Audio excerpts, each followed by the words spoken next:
Boa noite a todos, sejam bem-vindos, sintam-se abraçados, acolhidos e amparados. Estamos aqui em mais uma noite de prece, de alegria e gratidão.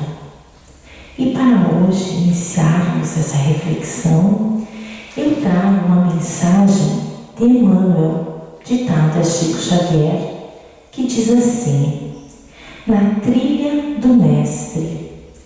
É importante verificar que o Mestre não estabelece condições para que o discípulo lhe compartilhe a jornada.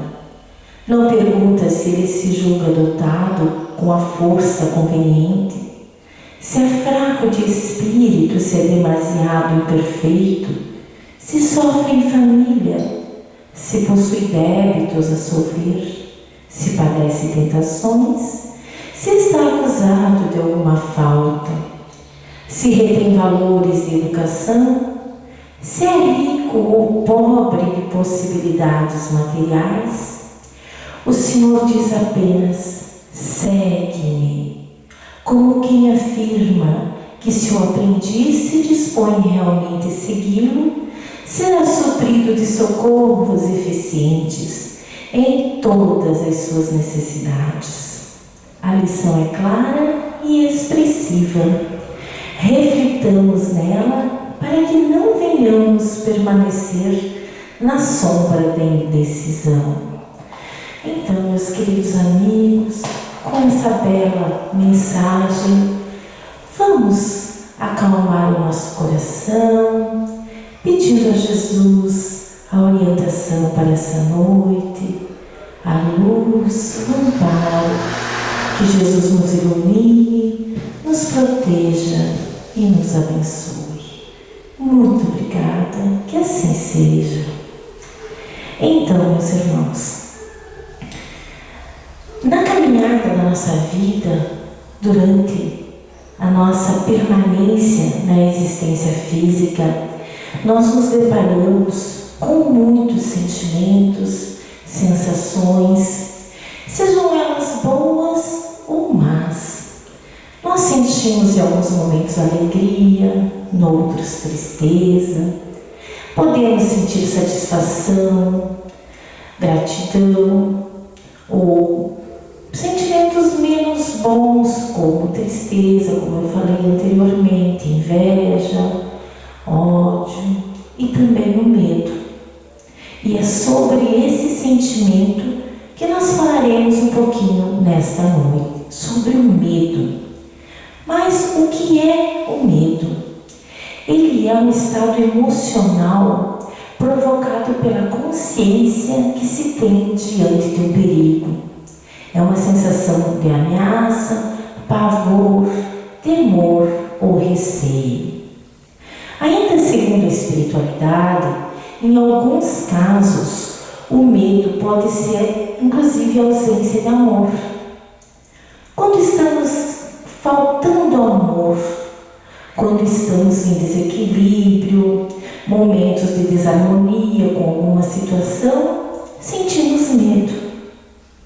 André Luiz, no livro Nosso Lar, psicografado por Chico Xavier também, no capítulo 42, ele classifica o medo como um dos piores inimigos da criatura, por alojar-se na cidadela da alma, atacando as forças mais profundas.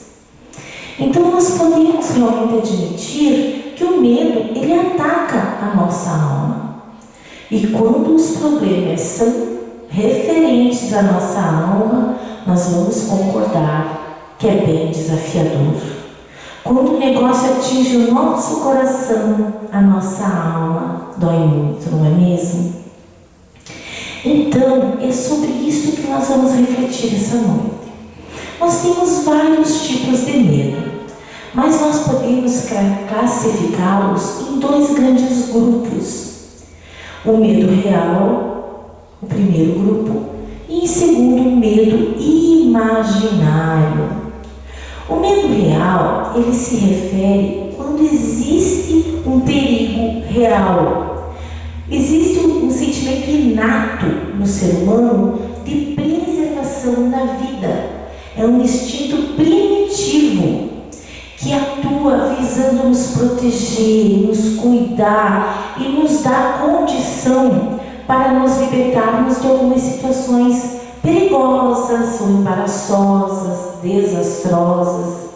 Então, quando estamos diante de um perigo iminente, nas energias da libido, que são a da sexualidade e, portanto, da vida, ela nos coloca à disposição essas energias.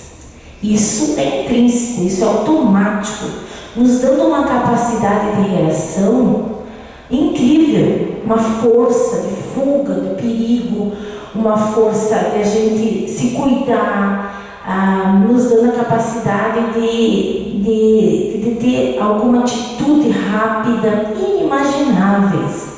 Então, diante de um perigo real que pode destruir a nossa vida, o ser humano tem uma capacidade incrível de reação, de proteção. E nós temos vários exemplos. Por exemplo, há alguma mãe que se atira num rio ou numa piscina sem mesmo saber nadar para tentar salvar o filho. Ou então, quando a gente está perto de uma chapa quente, a gente cuida para não se queimar. É automático a gente puxar a mão para não queimar. Ou quando a gente vai cortar algo, uma faca muito afiada, também a gente tem aquele instinto de proteção, cuidando da faca para não atingir a nossa mão, para a gente não se cuidar, para a gente se cuidar. Inclusive, por conta da pandemia que estamos vivendo, por exemplo, nós usamos máscaras, que é uma forma de nos cuidarmos, de nos protegermos, porque isso dá medo. Dá medo, porque ninguém sabe como esse vírus vai reagir no organismo de cada um. Então, são situações reais. Inclusive, no Livro dos Espíritos, a pergunta 702 e 703, ela fala claramente sobre o instinto de conservação, da qual já vem conosco. Nós temos isso inato em nós, essa preservação da vida. Então, nós temos que cuidar, nós cuidamos para não adoecer, né? Então, nós cuidamos do nosso ser. Isso é um medo benéfico, é um medo que visa a preservação da nossa vida. Esse é o medo real, de um perigo real. O segundo tipo de medo é o medo imaginário. Constitui a maioria dos medos da população. E como disse André Luiz, é um dos nossos maiores inimigos. Estão por trás de muitos fracassos, de muitas desistências, de muitas relações desastrosas e por aí vai. Muitos têm medo do passado, outros do presente, outros têm medo do futuro, medo da velhice, medo do escuro, medo da doença, medo da morte, outros medo da vida. Uns têm medo de amar, outros de serem amados. Uns têm medo de não serem aceitos, de não serem queridos, de não serem entendidos. E por aí vai. São tantos tipos de medo. Uns têm medo de andar, caminhar na rua. Tem pessoas que têm medo, querem ficar trancadas em casa. Pode ser um medo doente, né? Então, e todos esses medos são medo de coisas que ainda não aconteceram. Mas os medos, eles são um pensamento em nossa mente. Portanto, se nós analisarmos bem, nós tememos os nossos próprios pensamentos. E quando tememos algo, deixamos dominar por forças desconhecidas de uma personalidade que se instalam na nossa alma. E se instalam lamentáveis processos de distonia mental, gerando diversas situações difíceis de lidarmos. E acontece que os acontecimentos normalmente são de uma forma. E o medo, ele muda esse formato. Ele aumenta isso. Ele torna algo exagerado, algo difícil de trabalhar. O medo predispõe o mal, desgasta as forças e conduz a situação prejudicial sobre qualquer aspecto se considere. Ele boicota as nossas melhores intenções, atrapalha os nossos passos, faz a nossa jornada parecer mais difícil e dificulta sempre a nossa existência. E o interessante é o que se teme raramente acontece daquela forma, mesmo porque a providência divina está sempre a nos cuidar, mesmo que muitas vezes a gente não perceba. Então nós somos sempre ajudados, auxiliados pela divindade, por Deus, sem mesmo nos darmos conta. Então nós vamos ver agora as reações do medo imaginário. É esse medo doentio que será o foco da nossa conversa de hoje. Então o medo doente, ele transmite uma sensação, um sentimento de inferioridade, de falta de confiança em si mesmo, uma sensação de impotência perante a vida, perante as pessoas, perante os desafios, perante os problemas, aos fatos a serem enfrentados. Então nós podemos perceber que o medo, ele é um sentimento limitador. Ele limita a nossa caminhada, ele limita a nossa existência, as nossas decisões, ele limita os nossos sorrisos, porque a pessoa com medo, ela se sente incapaz de realizar os seus sonhos, ela não confia em sua capacidade, não acredita que é capaz de superar isso. Então quem é vítima do medo, muitas vezes não desenvolve os seus talentos.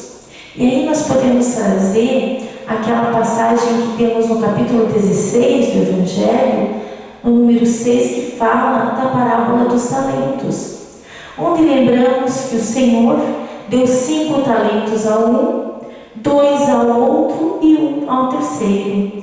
O que ganhou 5 talentos, multiplicou por mais 5, conquistando 10 talentos. Somou mais 5, somou mais 5 e conquistou 10 talentos. O que ganhou 2 também dobrou e apresentou 4 talentos ao Senhor.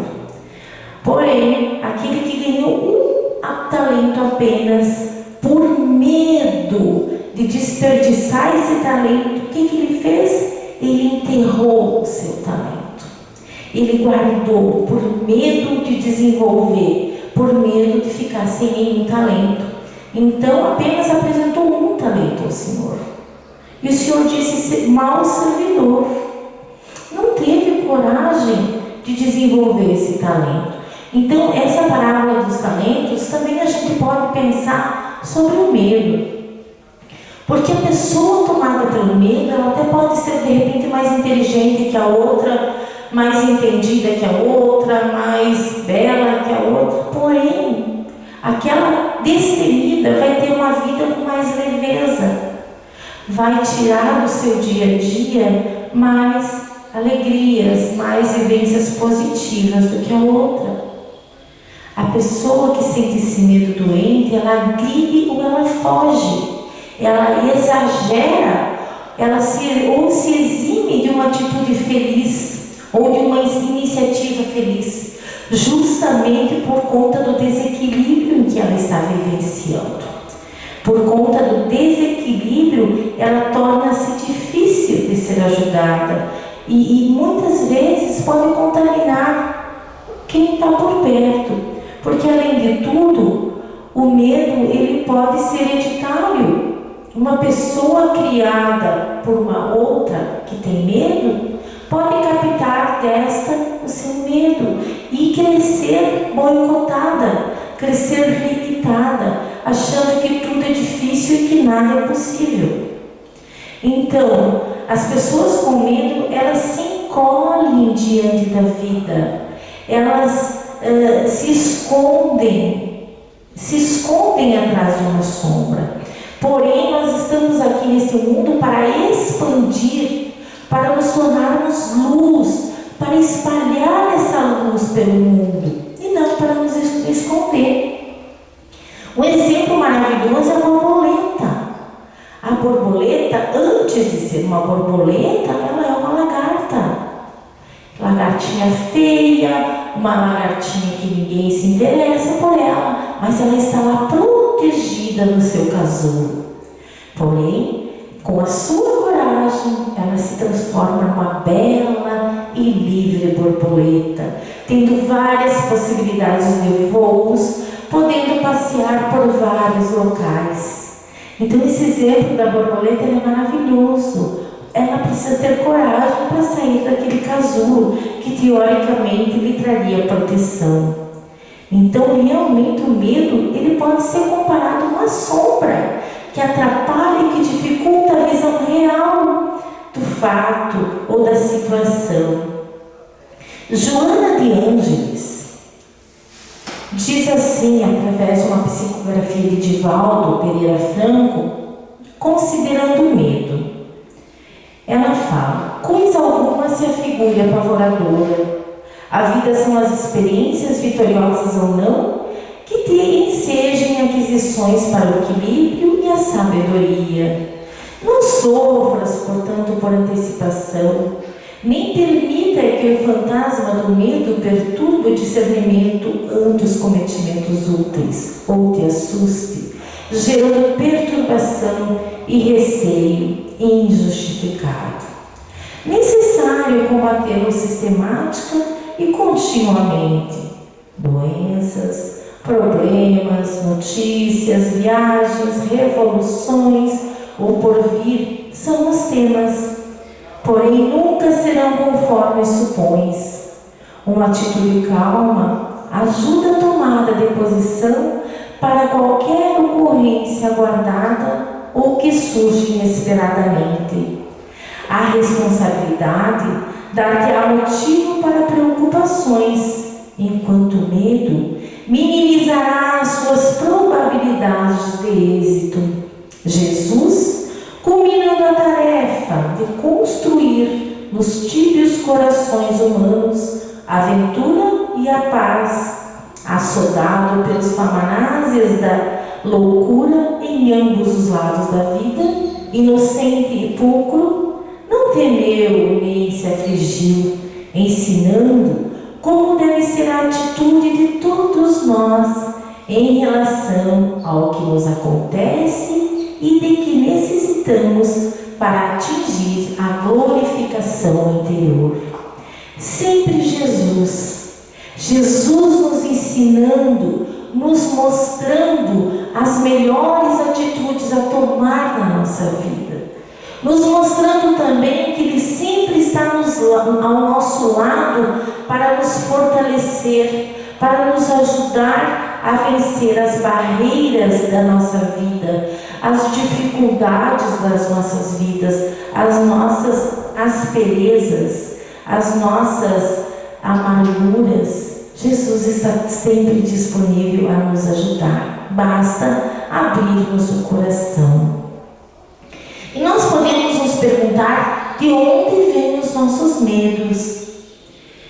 Grande parte desses medos, eles vêm, podendo vir de outras vidas, podem vir desde quando estamos no útero da nossa mãe, na nossa infância, ou de pouco tempo atrás. São os chamados e conhecidos traumas, que ficam sempre guardadinhos e escondidinhos na nossa caixinha da nossa memória. E um exemplo interessante: vamos supor que quando criança houve um temporal, destruiu a casa dessa pessoa, dessa família, foi muito sofrido, tiveram muito medo, tiveram que se alojar em alguma casa de outra pessoa, enfim. Hoje essa pessoa adulta Quando percebe qualquer sinal, qualquer indício de chuva ou de um vento, essa pessoa fica aterrorizada. O que é isso senão um trauma vindo lá da sua infância? Então são os nossos guardados. E uma coisa importante, meus queridos, a considerar, nós não podemos julgar. Dizendo, isso é fácil, isso é besteira, isso é bobagem. Não podemos julgar. Porque o que é fácil para uns é assustador para o outro e vice-versa. O que parece muito tranquilo para uns é extremamente trabalhoso, difícil para outros. Então, a gente não pode, em hipótese alguma, podemos julgar os medos alheios. Porque cada um tem os seus guardados. Cada um tem a sua história de vida. Cada um passou por uma situação, por um momento. Então, cada um precisa cuidar do seu medo e não julgar o medo alheio. Hoje é muito comum a síndrome do pânico e diversos tipos de fobias, e isso se apresenta em pessoas de todas as idades. É uma patologia assustadora que atormenta muitas vezes e isola o indivíduo do convívio com a sociedade. Passa por sintomas não raramente que só entende, só compreende quem também passa. Porque se falar para o outro, muito provavelmente alguém vai dizer que é bobagem. Mas não é. É algo sério, que precisa de tratamento, precisa de ajuda profissional, precisa ser levado a sério. E é importante perceber também que o medo nos traz tudo aquilo que mais tememos. Tudo aquilo que nós queremos evitar. O próprio medo pode atrair o objeto do medo. E por que isso ocorre? Ocorre que somos aquilo que pensamos. E se os nossos pensamentos são de medo, criamos em torno de nós uma ambientação energética de igual teor, atraindo pela lei de afinidade vibratória as situações que tanto tememos. Então é importante perceber isso, que a gente atrai aquilo que tem ao nosso redor, porque o medo é um padrão de pensamento defeituoso. Ele deturpa a realidade. E toda a informação que chega a uma mente medrosa, ela pode ser distorcida pelo medo. Então, meus queridos, é uma coisa muito grave, muito importante de ser observada. Nesse livrinho de Eliseu Rigonati, ele fala sobre a prisão mental. Porque o que acontece com o medo? As pessoas começam a pensar e vem aqueles pensamentos de medo e vem outro pensamento, e quando tu vê, tu está fantasiando um negócio enorme, muito maior do que ele é. Então Eliseu Rigonati fala sobre a prisão mental e diz assim: é preciso que resguardemos nossa mente das ideias fixas, opressivas e aviltantes. O máximo de cuidado se nos impõe contra elas. Constituem verdadeiros cárceres mentais. E conquanto o indivíduo tenha seu corpo físico em liberdade, seu espírito jaz prisioneiro dessas ideias. Levadas ao extremo, transformam-se em pensamentos desvairados e torturados, que desequilibram a mente, produzindo por vezes a loucura. Ideias fixas formam-se de um amontoado de pensamentos inferiores e desordenados, tendentes a um único fim. Tudo quanto o indivíduo faz, pensa, ouve ou vê outros fazerem, encaminha para a ideia fixa que o obsessiona. Das ideias fixas originam-se os crimes e as desmedidas ambições que frequentemente levam a pessoa à ruína. Ideias opressivas são constituídas por pensamentos pessimistas, angustiosos, de desânimo, de desalento, enfim, de medo ante a vida. Se não forem atalhadas a tempo, nos centros nervosos, gerando consequências imprevisíveis. Ideias aviltantes são compostas de pensamentos inferiores que conduzem o indivíduo à prática de vícios. É imprescindível lutarmos contra as ideias fixas, as opressivas e as aviltantes, que nos encarceram a mente. Para isso, devemos praticar a higiene mental, que consiste em livrarmos nosso cérebro de todos os pensamentos impuros e malignos que nele se quiserem acolher ou formar. Então nós podemos entender com isso o quanto sério é essa questão desses pensamentos de medo, esses pensamentos confusos, esses pensamentos fixos na nossa mente. E o que a gente pode fazer então para vencermos o medo? Nós precisamos lutar contra isso. Mas de que forma? Primeiro, meus queridos, não cultivá-lo, não dar forças a ele, porque tudo que nós alimentamos em nossa mente se fortalecerá, seja bem ou seja de mal. Muitas vezes a gente já escutou aqui que a nossa mente é uma terra fértil, e tudo aquilo que a gente mais pensa, mais põe a nossa atenção, mais aquilo aumenta em nós. Então é importante não cultivar esse sentimento.